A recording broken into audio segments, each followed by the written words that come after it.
لیدونکو بیا هم ستړي مشر کلی د خپرونې بلې برخې ته راورسېدو. په دې برخه کې نن بحث پر دې کوو چې څنګه پر خپل ځان پر خپل نفس باندې کابو لرو یا خپل نفس کنټرول کړو.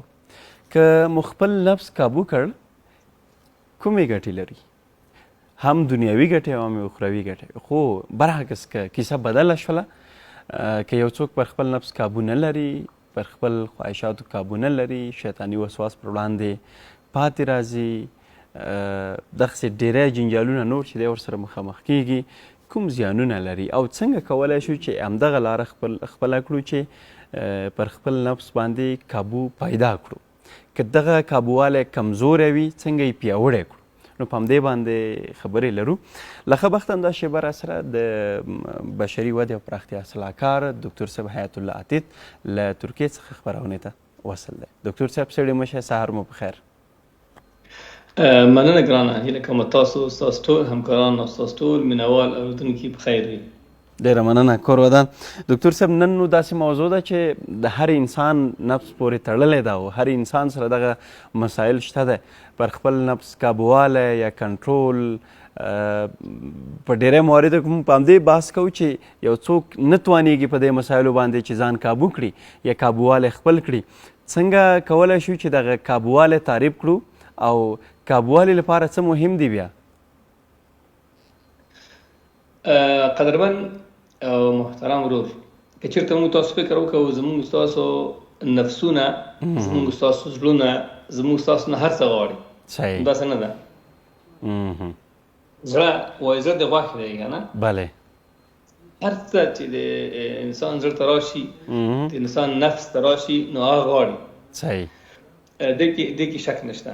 خو ډېره زیاته مهمه مسله دغه ده چې کله هم زموږ ستاسو غوښتنې، زموږ ستاسو د نفسونو، زموږ ستاسو د زړونو غوښتنې زموږ ستاسو نه وي، دلته موږ تاسو دغه غوښتنې خپل دماغ ته او خپل عقل ته انتقال کړو. صحیح.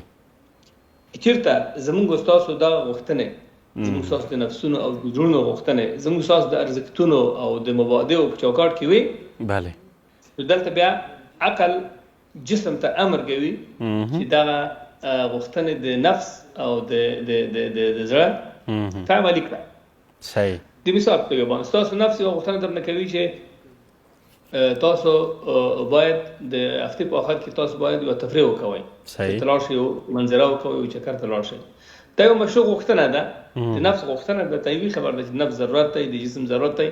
دا عقل ته ځي او عقل دا this is right، دا وایي صحیح ده. صحیح. بیا وروسته عقل جسم ته امر کوي او د دې منظرې لپاره تاسو بیا پلان جوړوئ او پلانګذاري کوئ او تاسو بیا د خپل وخت نه تاسو خوند اخلئ او لذت اخلئ. لومړی نفس شو، بله، دویم د انسان عقل شو، دریم هم د انسان جسم شو، څلورم اساسي عنصر چې هغه د انسان په جسم کې دی هغه د انسان روح دی. د انسان روح که چېرته پاک و نو د انسان زړه او د انسان نفس هم پاک وي او د انسان د غوښتنې هم پاکې وي، د ارزښتونو او د مبادئو په چوکاټ کې وي، او همداسې د انسان عقل پاک وي او همداسې په پاکې بیا غوښتنې کوي. که نفس چېرته منفي غوښتنه وکوي، بله، نو عقل ورته وایي چې نه دا خبره درسته نه ده. عقل کله هم امر نه کوي خپل جسم ته چې دا منفي غوښتنه عملي کړي. صحیح. نو روح داسې یو شی دی د انسان په جسم کې چې هغه د انسان زړه هم پاکوي، نفس هم پاکوي، جسم هم پاکوي او عقل هم پاکوي. او دغه روح دی چې دا د الله جل جلاله سره په خلوت باندې، د الله جل جلاله سره په ذکر باندې، د الله جل جلاله سره په تقرب باندې، د الله جل جلاله نه په یره باندې د انسان دغه روح قوي کیږي. صحیح. ګناهونه صفحه محترم کله کې د انسان نه ګناه کیږي، د ګناه چې کله د انسان نه وچی نو په زړه کې یو تور داغ پاتې شي. بله. ګناه تور ټکی، ګناه تور ټکی، ګناهونه تور ټکي. کله کله بیا د انسان زړه تک تور شي. صحیح. بیا اصلا هغه لاره نه ګوري. څېړنې وایي د انسان په زړه کې 40 زره عقلي او عصبي خلاياوې دي. صحیح. د انسان په عقل کې، د انسان په زړه کې وبکای 40 زره کم زیات د عقلي او عصبي خلاګان دي او خلاياوې دي. ځکه هم الله وایي چې لهم قلوب لا يفقهون بها. ډېر زیات انسانان دي هغوی زړونه لري خو ما متاسفانه د دوی کارونه هغه د حیوانات په شان باندې وي. هغوی خپل نفسونه نه وي کنټرول کړي. هغوی نشي کولی چې د خپلو خواهشاتو په مقابل کې ودرېږي. د خپلو خواهشاتو د نفسي خواهشاتو په مقابل کې متاسفانه چې هغوی ډېر زیات کمزوري دي. دوی زړونه لري خو د دوی زړونه کار نه کوي متاسفانه. نو هدف دغه دی چې ډېر زیات اړینه ده چې موږ تاسو خپل نفسونه کنټرول کړو. نو الله فرمایي چې واما من خاف مقام ربه ونهى النفس عن الهوى فإن الجنة هي مأوى. د نازعات 40 او 41 نمبر آیت هغه څوک چې د الله جل جلاله نه یریږي په حق سره نو هغه خپل نفس کنټرولوي. همدې انسانانو ته جنت منتظر دی. جنت به دوی ځای وي. قد افلح من زکاها وقد خاب من دساها. هغه انسانان کامیاب دي چې خپل نفسونه کنټرول کړي. او د ډېر عادي خبر د موږ تاسو خپل ځان نه پیژنو او خپل نفسونه باندې هم پیژنو. هر انسان د ټولو نه هر انسان خپل نفس خصي پیژني. حلال واضح دي او حرام واضح دي او د دوه مابین کې بعض مشتبهات شي نه دي. خو هر هغه څوک چې نفس خپل کنټرول نه کړي نو هغه د الله جل جلاله په معصیت او ګناهونو کې داخل شي. نو هغه ګناهونو ته تسلیم شي، شیطان ته تسلیم شي، شهوت ته تسلیم شي. نو هغه متاسفانه چې به د اخر کوم نتیجې څخه ډېره بد وي. زموږ تخصص کې بل فائدہ ده او تخپل فکرونو ته ډېر زیات متوجه اوسېږه. ځکه د خپل فکرونو چې ته فکر کوي د دې نه ستا خبرې جوړیږي. بله که منفي فکر وي نو خبره هم منفي راځي. که مثبت فکر وي نو خبره هم مثبت راځي. صحیح. به خپل خبرو ته ډیر متوجه اوسېږه صفای صاحب. ځکه د ستا خبرې چې دي د دې نه فعلونه کارونه جوړیږي. بله د شپې په یو موضوع کې انسان فکر کوي، سهار د خپل ملګرو سره موضوع شریکوي، نو ملګری نور تشویقوي، ډله او ډلګۍ جوړیږي. د دې خبرو نه فعل جوړیږي. صحیح. دا که مثبت وي او که منفي وي. راځي چې غلا وکړو. څوک آسان دي منفي خبرې کوي، منفي سوچونه کوي، څنګه پیسې پیدا کړو په لنډه لاره باندې. دا سوچونه په خبرو باندې بدل شي، دا خبرې په عمل بدل شي، په فعلونو باندې بدل شي. دوی یو چېرته غلا کوي او دوی نه ګیریږي. صحیح. غلا وکوله، سبا بیا غلا وکوله، همدغه فعلونه په عادت باندې بدل شي. یو وخت کې دا عادت شي، همدا عادت د انسان مسیر دی. او ناس نه کې خبرې انسان په نیکو شیانو کې فکر کوي. راځي چې خپل گاوند کې په کلی کې د غریبانو فقیرانو سره موږ همکاري وکړو، ورسره کومک وکړو، د سوچ کوي په دې کې. راځي دا موضوع د خپل یو بل ورور سره شریکوي، هغه هم تشویقوي، همدغه فکر خبرې شوي. د خبر نه وروسته زی بالفعل هغوی د کونډې او د غریب او د بیچاره سره همکاري کوي. نو همدغه کومې خبرې شوي د فعل شو، نن ورسره همکاري کوي، سبا ورسره کې همدغه فعلونه، نیک فعلونه او نیک کارونه چې دا عادت شو او دا مسیر شو. نو ډېر زیات اړینه ده چې موږ تاسو خپلو فکرونو ته متوجه اوسېږو، خپلو نفسونو ته متوجه اوسېږو. ډېر زیات اړینه دغه ده قدمان صفای صاحب چې موږ تاسو کله خپل د نفس کنټرول کوو، نیت باید موږ تاسو باید صفا وي، نیت باید پاک وي. انما الاعمال بالنیات. د خلکو په خاطر نه، د نظام په خاطر نه، د انسانانو په خاطر نه، د هغه الله په خاطر چې نفس او زه ته پیدا کړی وو. د الله نه د ویرې په خاطر. ځکه چې زموږ ستاسو د کنټرول د نفس عبادت شي. ډېر انسانان دي هغوی د خلکو په خاطر باندې کار نه کوي. دا شرک دی، د ریا ده، د ځان ښودنه ده. هېڅ شی د الله سره نشته. نه، د الله په خاطر او د خپل الله جل جلاله د ویرې په خاطر باندې او خپل د عبادت ته ډېر زیات متوجه اوسېږو، ذکر ته ډېر زیات متوجه شو. الا بذکر الله تطمئن القلوب. په زړونو باندې په زړونو په ذکر باندې د اطمینان پیدا کوي. او همداسې کوشش وکړو چې د بدو ملګرو سره، د بدو دوستانو سره موږ تاسو کیننو او خپل ځانونه په نیکو مثبتو کارونو باندې مصروف کړو. الصاحب صاحب، دغه ملګری کش کوونکی دی. که چېرته ستا ملګری نیک وي نو تا نیک طرف ته کش کوي، که ستا خدای ناخواسته ملګری بد وي نو هغه بد طرف ته تا کش کوي. نو داسې کولی شو موږ تاسو خپل دغه نفسونه کنټرول کړو. او طبیعي خبر ده چې نفس موږ تاسو ته په بدو چارو باندې امر کوي. وما ابرئ نفسي ان النفس لاماره بالسوء الا من رحم ربي. که د الله جل جلاله لطف او فضل نه وای د یوسف علیه السلام قول دی، نو دغه نفس چې دی دا د انسان ګناه طرف ته کش کوي. نو یوسف علیه السلام دلته ټول هغه فضل او ټول هغه بهتري او لطف چې دی هغه الله جل جلاله ته منسوبوي. وایي الله زه وساتلم، د فتنې نه زه بچ شوم، الله وساتلم. نو موږ تاسو هم ضعیفان یو، نفسونه هم قوي دي، چاغ دي، او زموږ تاسو نفسونه چې دغه ځوانان دي ډېر زیات خواهشات لري. زما په نظر باندې چې د شیطان هم لومړی دښمن د انسان هغه د انسان نفس دی. که چېرته خپل نفس قابو کړو، خپل نفس کنټرول کړو، نو هغه به کولی شي چې په ټول خپل ژوند کې موافق اوسېږي حتی خپل استعداد ته هم وده ورکړي، لوی کړي، د خپل وخت درست استفاده وکوي، خپل نفس کنټرول کړی وي. او که چېرته یو انسان خپل ځان تسلیم کړ نو بیا هغه نفس ته چې هغه ورباندې کینی او هغه نفس ته چې بیا خپل شهواتو او د نفسي خواهشات طرف ته وړي نو هغه متاسفانه چې خسر دنیا او آخرت کېږي. بله، ډېره مننه ډاکټر صاحب کور ودان. دغه د خواهشاتو کیسې ته که راشو چې انسان که وایي چې پر خپل نفس کابووالی خپل کړي، له یو خوا خواهشات، له بل خوا شیطاني وسواس، اندېښنې دغه کیسې سره مل دي، نو که چیرې د نفس خواهشات پوره نشي هم کیسه جنجالي کیږي. خو سوال دا دی چې کوم خواهشات باید پوره شي؟ انسان که په نفس کابووالی خپلی په کومو حالاتو کې باید ډېر دقیق اوسیږي، فکر وکړي. اړخونو ته اشاره وشوله، مثلا ګټې تاسې بیان کړلې، خو که چیرې کابووالی نه خپلیږي نو خو کیسه خو بیا ټوله برعکس شوله. صافه محترم، ما مخکې تاسو ته ووایي چې څومره خواهشات د نفس چې دي د الله جل جلاله موږ تاسو انسانانو ته په شرعي توګه باندې حل کړي. هر نفس چې هر خواهش لري هغه حل شوي. د مثال په توګه باندې د نفس ډېر خواهش دی، هغه دا دی چې سړی ډېرې پیسې ولري، تقریبا نفس دا پیسې غواړي. نو الله جل جلاله موږ تاسو ته ډېرې زیاتې مشروع لارې راښودلې چې تجارت وکړو، بزنس وکړو، خپل کاروبار ولرو، د خپل وخت نه درست استفاده وکړو، نو موږ تاسو حلال پیسې پیدا کولی شو. بله، د نفس ډېر زیات خواهشات دغه دي چې ښځه ولري. الله جل جلاله د یوې ښځې په ځای باندې 4 ښځو موږ ته اجازه راکړې. یو نارینه کولی شي چې 4 ښځې په حلال نکاح باندې وکوي. دا د الله جل جلاله دین دی او دا د الله جل جلاله د رسول صلی الله علیه وسلم سنت دي، هېڅ په دې کې مخالفت نه لري.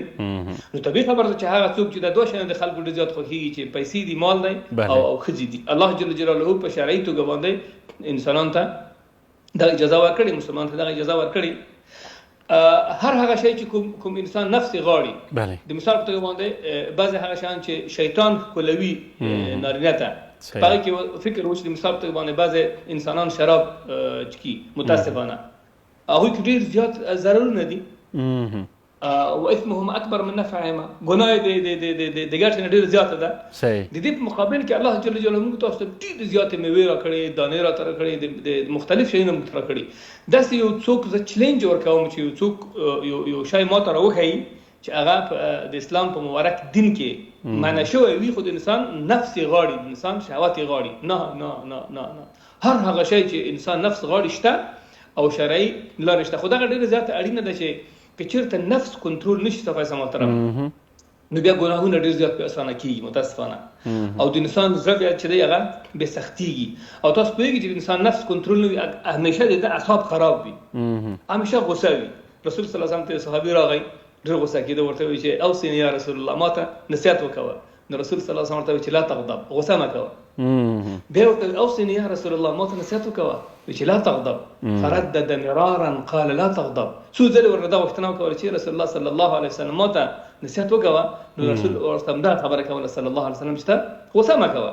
یو انسان چې نفس خپل کنټرول نشي کړی، هغه که تاسو فکر کړی وي همیشه هغه حساس وي او هغه ډېر متاسفانه چې د اعصابو. بلې ډاکټر صاحب، زه غواړم ډېره بښنه همدغه ځای کې غواړم چې یو اړخ باندې خبرې وکړو. تاسې هغه د لارو په اړه یادونه وکړه چې زموږ په اسلام مبارک دین کې دغه ټولې لارې ورته شته دی، خو ولې د خواهشاتو مقابل کې، د شیطاني وسواس مقابل کې انسان همیشه هغه د فکر مسله چې تر ډېره فکر منفي لوري ته ځي او هغه په خبرو بدلیږي، بیا په عمل باندې بدلیږي، ولې دغه حالت سره موږ مخامخ کیږو؟ خنده الله چې موږ پیدا کړي یو، دغه دنیا چې ده، کله چې آدم علیه السلام الله پیدا کړ، نو د دوه بچیانو، یو حابل نومېده، یو قابل نومېده. قابل راپورته شو، حابل یې مړ کړو. صحیح. دغه کوم الله چې موږ پیدا کړي چې موږ امتحان کې واچوي، دغه امتحان د آدم علیه السلام د وخت نه پیدا دی، د آخرت تر ورځې پورې دا به دوام لري. دا یو مسابقه روانه ده د حق او د باطل تر مابین. صحیح. ځکه خو هم الله جل جلاله جنت جوړ کړی. که چېرته دغه مسابقه روانه نه وای نو بیا خو ټول خلک به جنت ته تلل، ځکه هم الله جهنم جوړ کړی، دوزخ یې جوړ کړی. نو دغه الله کې وایي چې لیبلوکم ایکم احسن عملا. الله وایي ستاسو نه زه امتحان واخلم چې کوم یو ستاسو په امتحان کامیابېږي. داسې فکر وکړه صحابه محترم چې موږ تاسو په دنیا کې ټول قلمونه مخستي او په ورقه باندې موږ تاسو ناست یو، د امتحان ورقه موږ تاسو جواب ورته ورکوو که نه. نو دلته چې دی ممتحنین ګرځي چې هغه د الله ملایکه دي او وایي چې نقل ممنوع دی، نقل به نه کوئ. چې نقل وکړو ورقه ورنشکوو، نقل به نه کوئ او نمرې چې دغه تاسو ته بدل کول کیږي. نو موږ تاسو په دنیا کې په امتحان کې یو، دغه امتحان د الله موږ تاسو کامیاب کړي. ځکه هم د انسان دغه کومه وسوسه چې د مخکې نه خبره ما تاسو ته کړې وه چې د انسان په سینه کې د کومه وسوسه چې د په دریو ښکلو تعبیرونو باندې الله د دې نه پناه غواړي. قل اعوذ برب الناس، ملک الناس، اله الناس. رب، ملك، اله، دي شنو من شر الوسواس الخناس الذي يوسوس في صدور الناس من الجنة والناس. كلا كلا انسان تتراشي او كلا كلا تاتا جنسي جيني انسان راشي يا حقيقي انسان وي د تاپ سینه کې وسوسه راچوي تا د خپل هدف نه لري کوي. دې مقابل کې بل مختصر سورت فلق ورته وایي ټول مصیبتونه هغه که سترګې دي، که حسد دی، که نور مصیبتونه دي، که کرونا ده، که ټکر دی، که ټول شیونه دي، الله په یو تعبیر باندې پناه غواړي چې قل اعوذ برب الفلق. بس رب الفلق من شر ما خلق. د من شر ما خلق د لاندې د دې خطونه دي، مصیبت او مرض او سترګې او جادو او حسد ټول شیونه الله په یو تعبیر باندې پناه غواړي. ځکه دغه وسوسه چې ده د ډېره خطرناکه ده. مخکې خبره مو کړې وه چې د انسان دغه کوم دماغ چې دی منفي دی. په 40 سکتونو کې 50,000 کلمې خاطرې جوړوي، 80% د سره نه منفي دي او 10 هم مثبت دي. اساسي علت دغه دی چې موږ تاسو خپل ځان ټریننګ کوو، موږ تاسو خپل ځان تدریب کوو، موږ تاسو خپل نفسونو باندې کنټرول واچوو. ځکه هم دلته فرق راځي د هغه انسان چې هغه په حقیقي معنا باندې د الله نه یریږي او په هغه چاکلیټي معنا باندې چې هغه اسې مزور وي، د خلق په خاطر باندې یریږي، خو د الله سره د ارتباط ضعیف وي. ځکه هم دا یو امتحان دی او دا یو ټریننګ دی، یو تدریب دی. الله جل جلاله خو مدبر د کون دی، غواړي چې موږ تاسو تربیه کړي. بله، ډېره مننه ډاکټر صاحب. نو دا د پر خپل نفس د کابووالي او د کنټرول خبره خو موږ ډېر کله کوو چې باید انسان داسې وکړي، انسان ځان کابو کړي، شیطاني وسواس پر وړاندې ځان پاتې رانولي، اندېښنو ته تسلیم نشي. اوس په همدغې باندې غږېږو چې کومې لارې چارې دي چې انسان په دې باندې توانیږي، بریالی کېږي چې پر خپل نفس باندې کابووالی خپل کړي، کنټرول خپل کړي، غالب شي ورباندې. لومړی خبره دا ده چې تصمیم ونیسي انسان. زما او ستا د خبرې خلک اروي او دا خبره ډېره تقریبا تقلیدي ده، ټول خلک ورباندې پوهېږي. خو عملي خبره دا ده چې هر هغه څوک ورور او خور غواړي خپل نفس کنټرول کړي، لومړی دا باید تصمیم ونیسي چې زما جدي تصمیم دی، زه حیات الله عتید زه غواړم خپل ځان کنټرول کړم. تاسو احسان الله صافی زه خپل ځان غواړم چې زه نن کنټرول کړم، سترګې کنټرول کړم، غوږونه زه کنټرول کړم، خپل جسم زه کنټرول کړم. هر هغه شیونه چې د ما د نفس غوښتنه او د هغوی شهوت دی هغې ته زه نه ووایم. دویمه خبر دا ده چې راځئ چې دغه د نه ویلو طریقه زده کړو. نفس درنه هر شی غواړي، نفس چاغ دی، نه ورته ووایو. غوښتنې ډېرې دي، ډېرې زیات غوښتنې دي. که چېرته موږ تاسو د نه فلسفه زده کړو د خپل نفس سره، تاسو یقین وکوئ چې ډېر زیات موږ تاسو کارونه کولی شو. دلته یو فامیل و په ترکیه کې، د پلار یو تصمیم نیولی و د خپلې کورنۍ سره و چې راځي چې کوم وخت موږ تاسو ښه خوراک زړه کېدو چې تر رستوران ته تلو نو خپل نفس ته نه وایو، د پیسې راخلو او د خیر په کار کې مصرفوو. یو وخت کې د پیسې ډېرې زیاتې شوې، دا سړی مړ شو. نو ښځه راپورته شوه، په هغې باندې یو مسجد جوړ کړ. هغې مسجد ته وایي کأني اکلت، لکه ما چې خوړل وي. نفس ته دوکه ورکوو لکه ما چې د خوراک کړی وي. هغه پیسې راواخیستې او یو لوی مسجد، هغه مسجد ته اوس همدغه نوم ورکړی کأني اکلت، لکه ما چې خوړلی وي. نفس درنه یو شی کوي چې رستوران ته لاړ شه، ملګري سره کښېنه، نه راځئ د یو فقیر ته ورکړو، یو مسکین ته ورکړو. څنګه موږ تاسو وکولی شو خنده چې الله ته خپل ځانونه ورلنډ کړو. تکرارا زه وایم زموږ ستاسو دغه بوسله، زموږ ستاسو هغه اساسي کوم هغه چې دی هغه الله وي. په ذکر باندې، په فکر باندې یو چا سره موږ تاسو کینو، د یو ملګري سره کینو، د یو شخص سره کینو، د هغې نه د همکاري وغواړو چې څنګه زه خپل نفس کنټرول کړم. د مختلفې مدرسې دي، د زهد او د تصوف مدرسې دي چې څنګه یو انسان کولی شي خپل نفس کنټرول کړي. مشایخ او علما کرامو سره یو انسان غواړي چې ډېر زیات عمیق ولاړ شي په دې مسله کې. خو ډېره زیات اړینه یې بولم چې چېرته موږ تاسو خپل نفس کنټرول نه کړو نو د دنیا او د آخرت د شرم سره موږ تاسو مخامخ وو او زموږ تاسو بیا یو تاوان زموږ سره د نصیب الله دې نه کړي. بله ډاکټر صاحب ډېره مننه، کور ودان چې راسره وئ. تاسو نه هم مننه کوم. ښه وخت ولرئ.